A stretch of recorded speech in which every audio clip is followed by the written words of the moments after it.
checkpoint present later in the level, which could be utilized to save some time. This was actually Let's all make mentioned fun as of being Motor a Jam. part of the 6th tier of the Red Ball speedrunning iceberg, as I Let's said the go! following I in the did it! second part of I the did video it! series on my channel. The reason that this is at the bottom of the iceberg is that we have no idea what causes this to happen. Let's It's a go! complete I anomaly. did it! Nothing I really did it. stands out as being off in the code. If this checkpoint can be activated early, what if other checkpoints can be activated early as well? Will we find more instances of this by pure chance? Or will we be able to find other examples by cracking the code of the early activation in level Let's 13? go! I It's did a deep it! rabbit hole I that did has it. everyone continually guessing.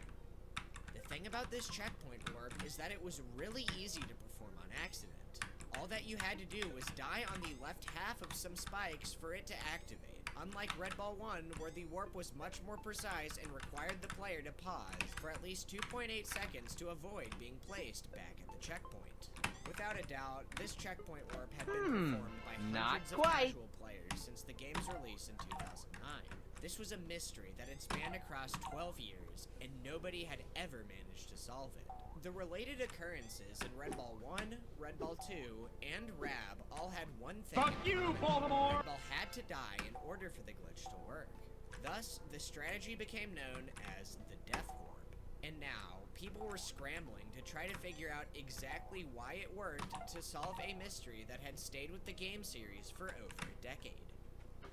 You may be wondering what the red box on screen is. This box is displayed in a hack of Red Ball that has been created with knowledge that we now know about the Death Warp. Here in level 4 of Red Ball 1, you can see that when I die on the Fuck axe you, while in the Baltimore! correct position, the red box is overlapping the ending flag of the level as it ends up activating. In Red Ball 2 and Rab, it is pretty much the same story, with the box overlapping either a checkpoint or a gem when dying in the correct location. You see, people immediately began to Let's theorize go! that this I had something did to it! do with I Red Ball's did it! current position becoming glitched upon dying.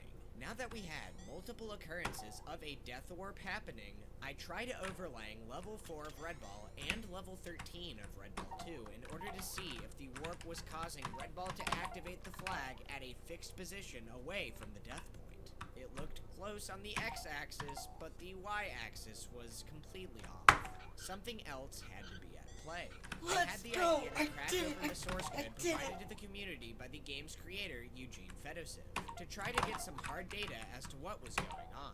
I recorded the X and Y position of Red Ball's bounding box as seen in the game's default 550 by 400 camera. The X position would always hover around 270, and the Y would always hover around 170, since the camera would constantly pan to keep Red Ball in the frame. Watching the values being printed in the console, I jumped into the axe in level 4, and boom. Red Ball's X and Y position were now completely different. The jump from roughly X270 to X770 looked familiar, as the death spot and the ending flag in level 4 were determined earlier to be roughly 500 units apart. With the default size of the game being 550 by 400, the game now thought that Red Ball was over 200 units off of the right side of the screen, exactly where the end flag was positioned. However, this jump in X and Y position was seemingly random. Dying in different positions on the map caused Red Ball's X and Y position to change by completely different amounts, and no mathematical relationship could be found. We would have to look a bit deeper if we wanted to fully solve this mystery. While Red Ball stays at around the same position in the game's camera, he also has an X and Y value in the entire loaded level object, relative to some origin point. I realized that, for whatever reason, when Red Ball died, the position of his bounding box was set to what his position in the entire level was. As mentioned earlier, the bounding box of Red Ball is determined relative to the game's camera, which is only 550 units wide by 400 units tall. So if Red Ball died at X position, say 773 in the whole level, the bounding box of Red Ball would be placed at X position 773 in the game's camera upon dying. If Red Ball's new bounding box and the flag now overlapped, it would activate, despite Red Ball not actually being visible there. We now knew exactly how Death Warp worked, but we still had no idea as to why.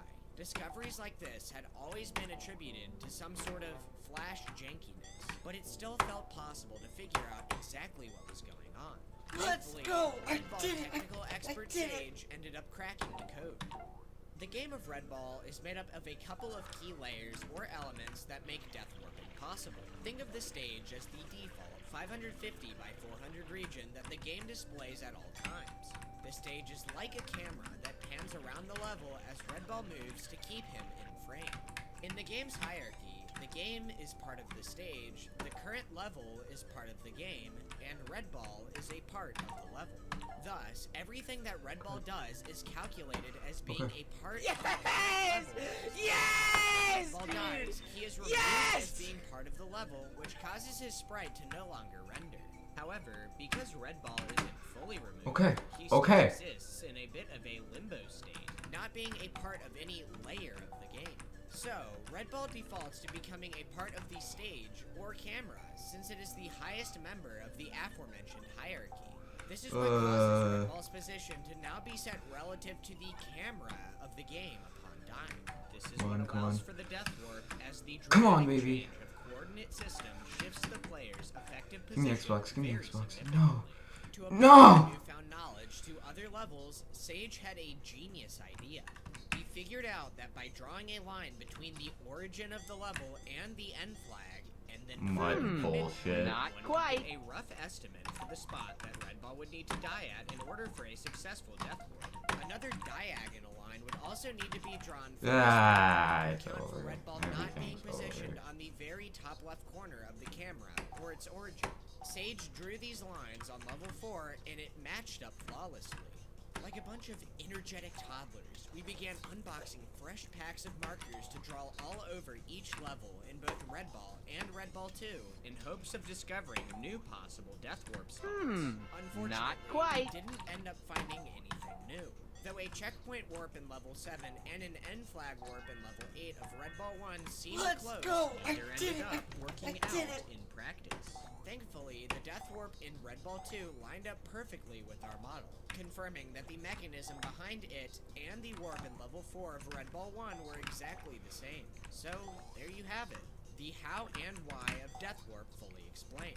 A glitch confirmed to be present in the game's Red Ball, Red Ball 2. Not quite. Unfortunately, we did confirm that the glitch was not present in Red Ball 3 and onward due to Red Ball being more properly destroyed upon death. But some more applications would eventually be found. Speedrunner XDXbox Jaja managed to save around a second on level 16 of Red Ball 2 with a death warp from the toxic water. And people managed to death warp in level 9 of Red Ball 1 using a pretty much TAS-only version. But this one didn't end up saving any time. When DHA first shared the mysterious checkpoint warp in level 13 of Red Ball 2, we first wrote it off as some sort of flash jankiness, a mystery that we couldn't solve. However, when Yellow Skarmory posted his video of the first ever death warp in level 4 of Red Ball 1, and we connected the dots between the two occurrences, we knew that something else had to be going on. Callum would write Super Monkey Ball history once again. And had certainly happened to catch players for over a decade. Now, 12 years after the game's release, we know exactly why. Currently, the level 4 record stands at a 9.129 by decade, set on March 30th, 2021, with the run utilizing some very difficult jumps on the stairs in order to squeeze out some extra time. In full game runs of Red Ball, making his way to the hockey. It's the 2-time, back-to-back Monkey Ball champion of the world! It's Anime Feed! Callum Ball! And a clear progression of the level 4 individual level record followed. I don't know what the fuck he's saying.